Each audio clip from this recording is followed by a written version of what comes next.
Hey everybody, it's Alan, and I hope that you are doing well.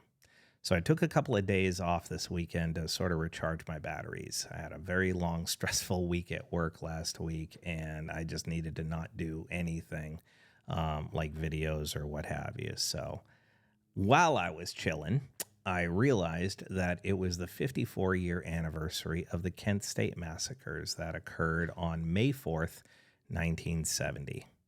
And I wanted to talk about that. But first, I wanted to play the song that immortalized that tragedy. It's the song Ohio by Crosby, Stills, Nash and Young.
Soldiers and Nixon's coming, we're finally on our own.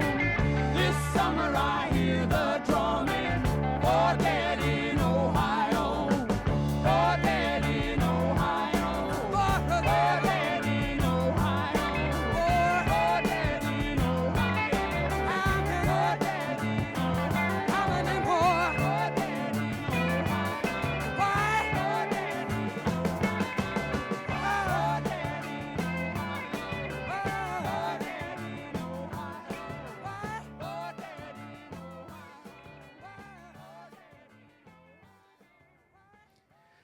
Okay, so this might be a touchy subject. It probably is to some people, but I'm not coming at this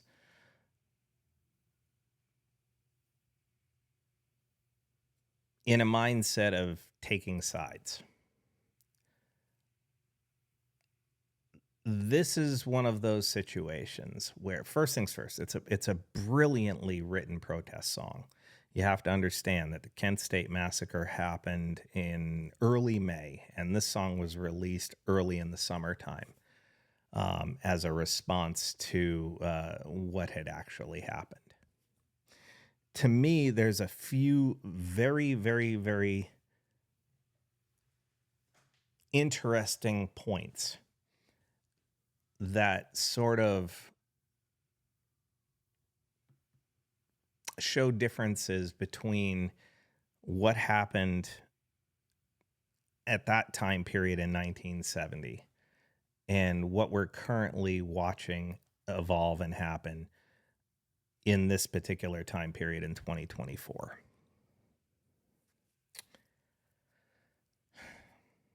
It's been 54 years, and the lesson we were supposed to learn, the lesson that you always hear is learn your history, otherwise you are doomed to repeat it. The people in the corridors of power today, many of them, not all of them, but many of them, because we have a very, very old power structure, power unit in this country. There's a lot of people in their, 60s and 70s and 80s who are in charge in the halls of power. There are other people who are younger who have been captured, if you will, by the legalization of corporate interests and quote unquote campaign contributions, which is just the Supreme Court's legalizing of bribery. But that's beside the point. Those older people, those people in their, again, 60s and 70s and 80s, clearly did not learn from the mistakes of the past, because what you're seeing happen on college campuses all around this country is the same thing that happened in 1970. Yes, I know that the Kent State massacre happened because the National Guard was involved and they opened fire. I know that does, but is there really that much of a difference between the military force that was the National Guard and the militarization of the police forces that are essentially much, much, much larger than they were back in that particular time period? That's very, very, very debatable, especially when many, many police departments, state police, local police, and what have you, are given massive deals on military surplus equipment to bolster their arsenal of tools to fight back. The differences that I see between Kent State and what's going on today. The news and media outlets of the time were much more independent. Back in the 1980s, and I know that the Kent State happened in 1970, but back in the 1980s, the figure that I saw was somewhere in the neighborhood of about 70 or so corporations, companies, owned media outlets across the country. Today, we're basically down to 4 media corporations that run and control the bulk of the media outlets in the U.S. today, mainstream media outlets in the U.S. today. And so the messaging has been distilled down to essentially the corporate narrative that is funding the news outlets and owning the news outlets. Back in that time period, back in the 1970s, the news was set up not to be a profit-making entity of what your daily viewing pleasure was on TV. There were 3 networks, NBC, ABC, and CBS. You had the FCC set apart certain time slots during the day, which is why you have prime time, which is why you have late night news, which is why you have 6 o'clock news and 12 o'clock news. The FCC actually put a mandate in getting a license to broadcast that the companies, the networks that were working, the TV outlets that were working, had to set apart a period of time during the day for public information to be broadcast. And it did not have to be, and was not meant to be by any company, the opportunity for that company to make profit during those time periods. Okay?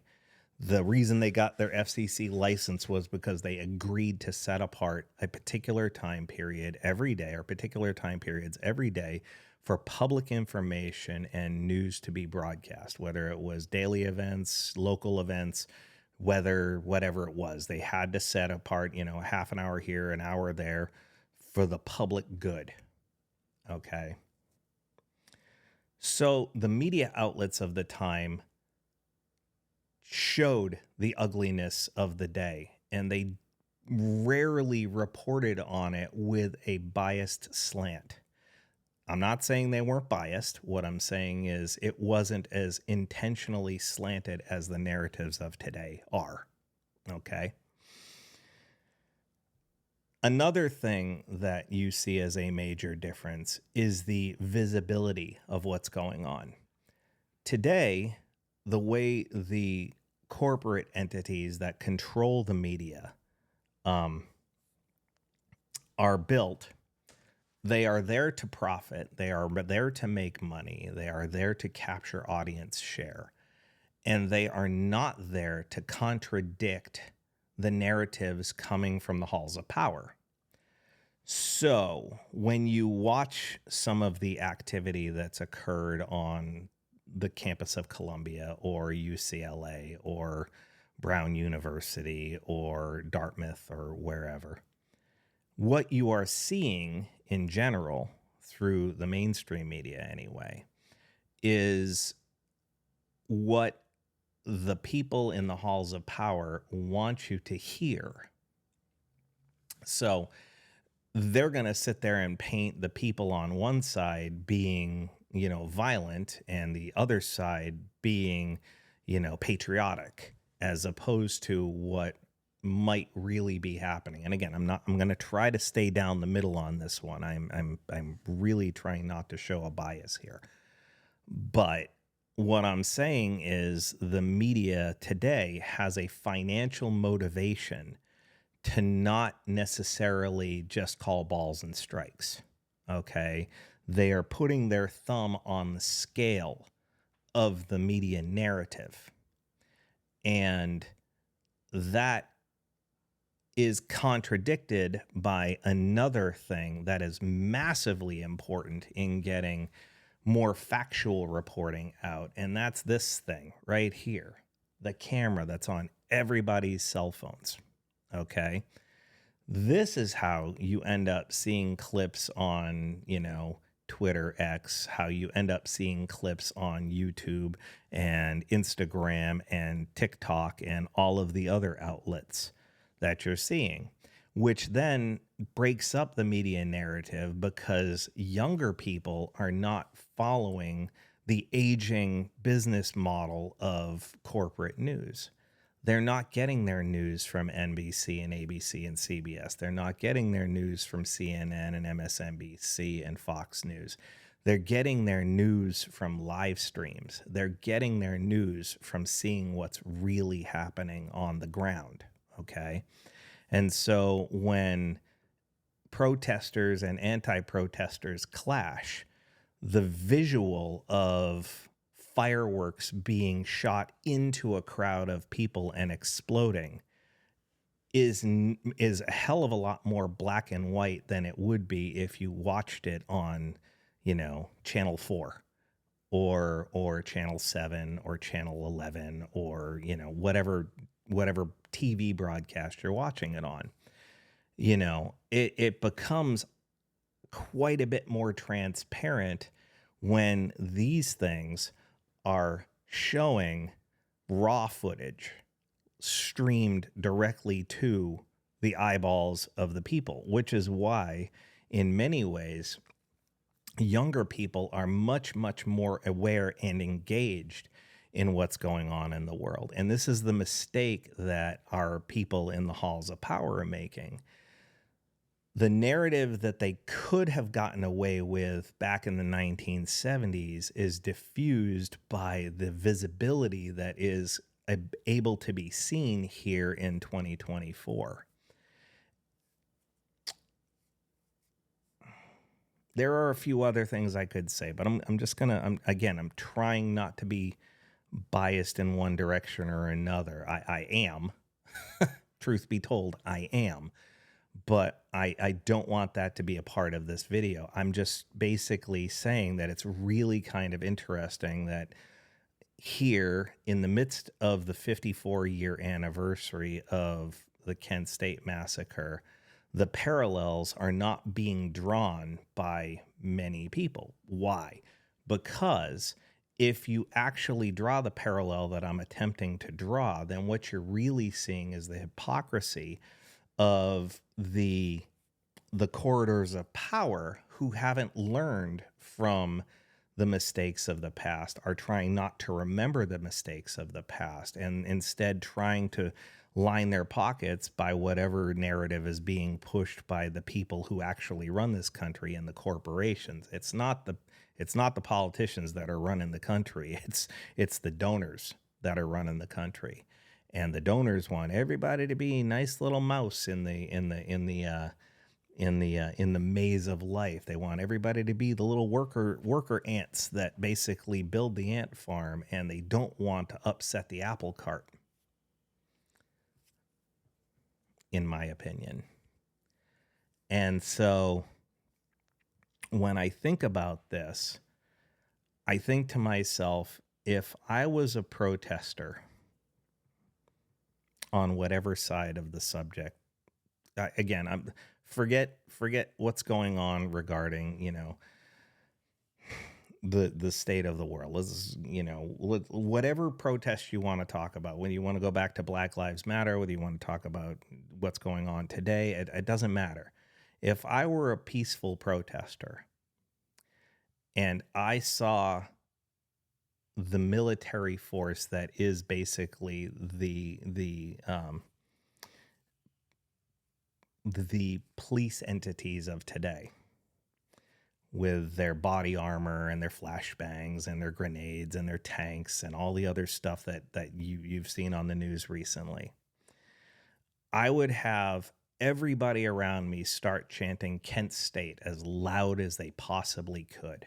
I would be screaming it at the top of my lungs, and I would want to remind everybody of what happened on May 4th, 1970.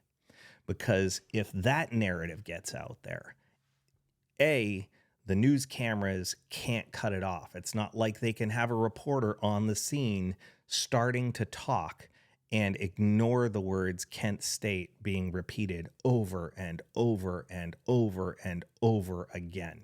It breaks through the narrative.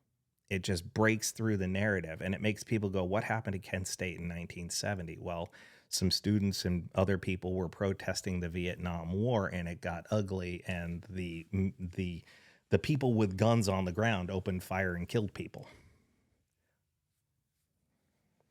Again, this is my personal perspective. It's not anything other than that.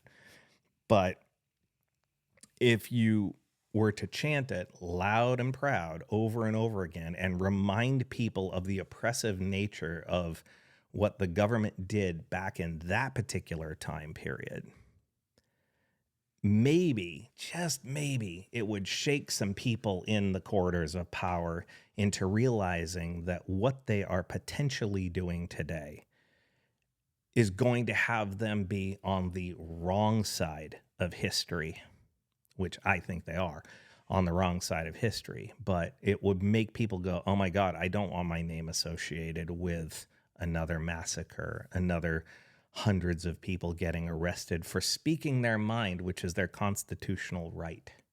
Okay? Again, peaceful protesting, that's the key.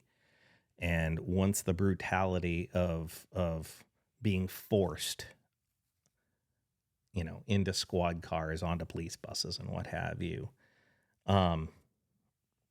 can be juxtaposed to what happened on May 4th, 1970, perhaps, just perhaps, there's a crack in that narrative that's being pushed in 2024.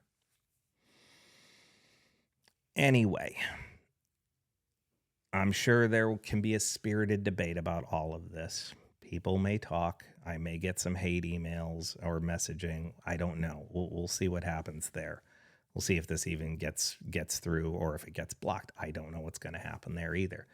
But that's just my 2 cents worth, and it's what I've been thinking of ever since I realized that we were hitting the 54th anniversary of the release of the song Ohio by Crosby, Stills, Nash Young, let alone the fact that it was the 54-year anniversary of the Kent State Massacre. So anyway, like I said, that's my 2 cents worth. You feel free to leave a comment in the comment section. I'm sure we can talk about it.